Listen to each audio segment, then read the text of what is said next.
My name is Sarah Jenkins. I'm 36, and after 15 years of working as a mid-level manager in New York City, I'd finally made my dream come true. I'd used all my savings and a small inheritance from my grandmother to buy a beautiful cabin in the Appalachian foothills of North Carolina. The last box was barely taped shut, and I had just taken my first sip of coffee on the wraparound porch, listening to the crickets and the rustle of the leaves, when my sister Madison called. Her voice, usually loud and dramatic, was uncharacteristically calm and direct. "We're moving in on Saturday. Dad approved it. If you have a problem, that's your issue to resolve." I was so stunned I almost dropped my mug. "Excuse me? Moving in? On Saturday?" Madison began detailing the sleeping arrangements. "Mom and Dad are taking the master bedroom downstairs.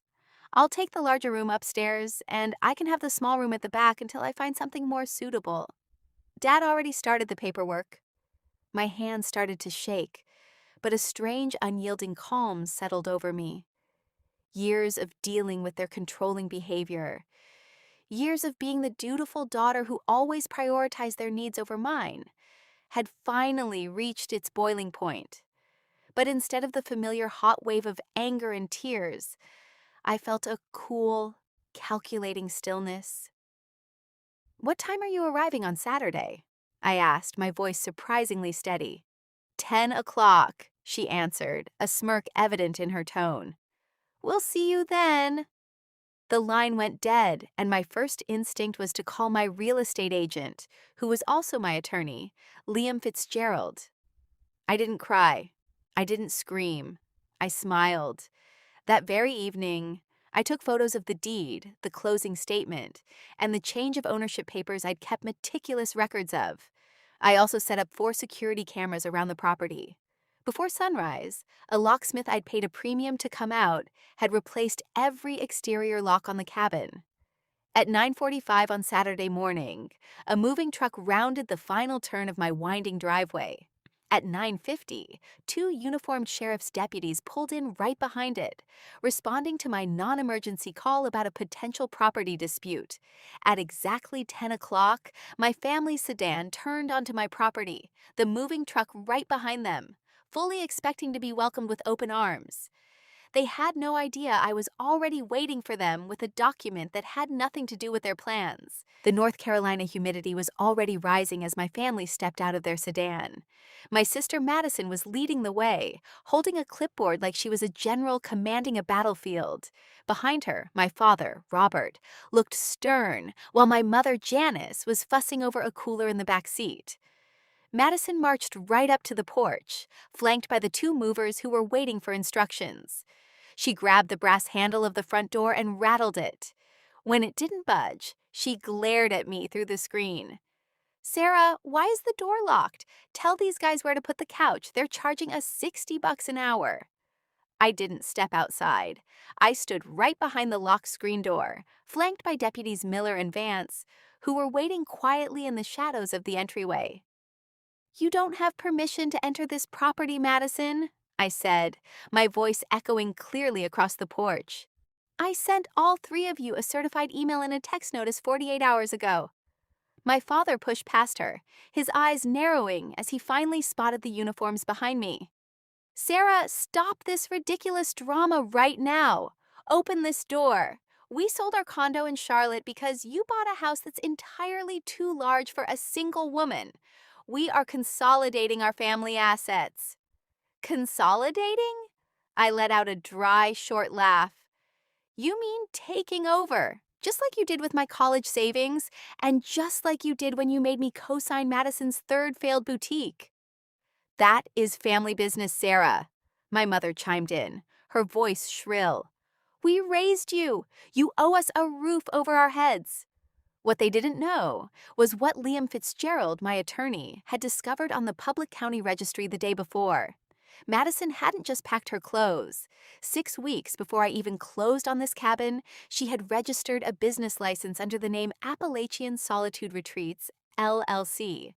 The principal operating address she had listed on the state website? My cabin. She had already set up a website using the listing photos from my real estate agent, offering luxury weekend wellness packages.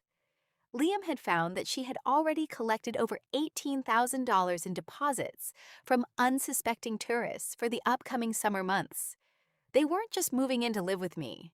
They had turnkeyed my life savings into a commercial business without my knowledge. My father reached into his leather jacket and pulled out a folded piece of paper, slapping it against the glass of the screen door. "We have a signed lifetime lease agreement, Sarah. You signed it at Christmas, $500 a month for the entire lower level. It's notarized." I looked at the document pressed against the glass.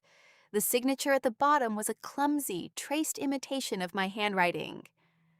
"I was in Denver with my firm all of Christmas week, Dad," I said smoothly. "I have the boarding passes, the hotel receipts, and the corporate expense logs to prove it. And more importantly," I looked over at Deputy Miller, who stepped forward onto the porch, his hand resting casually near his belt. "The notary stamp you used belongs to a clerk whose commission was revoked 3 years ago for fraud. This isn't a lease. This is a felony." The shift on my father's face was instantaneous. The righteous anger vanished, replaced by a cold, panicky calculation. Madison dropped her clipboard, the pages scattering across the wooden deck. The movers looked at each other, instantly reading the room. Without a word, the driver walked back to the cab, climbed in, and started the engine. The assistant slammed the truck's rolling door shut with a loud metallic bang that seemed to break the spell of shock hanging over my family. "Wait!" Madison yelled, chasing after the truck as it began to slowly back down the long gravel driveway. "We paid your deposit. You can't leave our stuff on the road." The truck didn't stop. It kept rolling, leaving her standing in the dust. My father turned back to me, his face red, the muscles in his jaw twitching violently. "Sarah, you think you're smart? You think some city lawyer and a couple of small-town cops can erase what you owe this family? We made you who you are." "No, Dad," I said, finally pushing the screen door open and stepping out into the warm morning air. I held a thick yellow manila folder in my hand. "You made me the person who kept receipts, because I knew eventually you'd try to rewrite history." I opened the folder and handed a single laminated sheet to Deputy Miller, while keeping the rest close to my chest.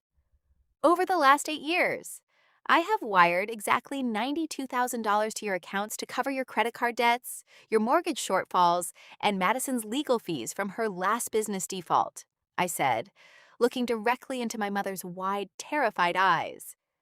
"I have the bank traces, the IRS gift tax disclosures, and the signed receipts for every single cent.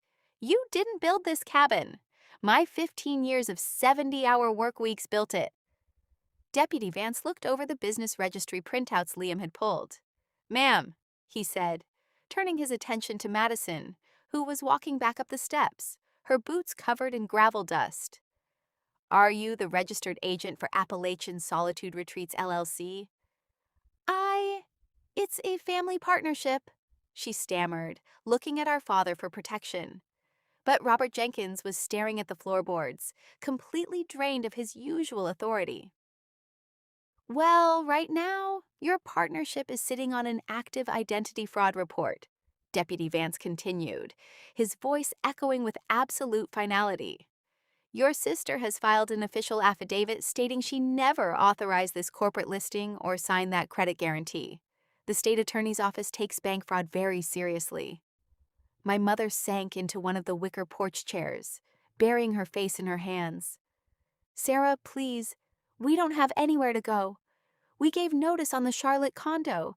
The new tenants move in on Wednesday. We have boxes on the side of the highway right now."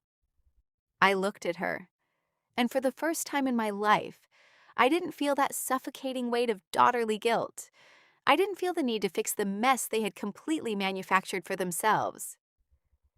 "You have 36 hours to find an extended stay motel in town," I said, my voice quiet, cutting through the humid air.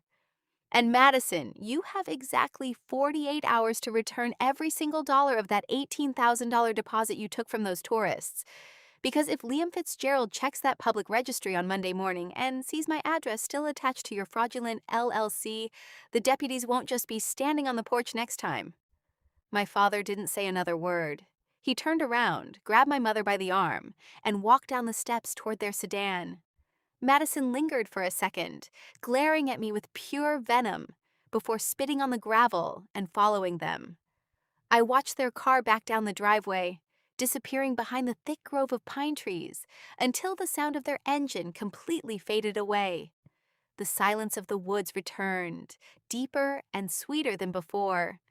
Deputy Miller handed me back the laminated sheet, a small, respectful nod passing between us.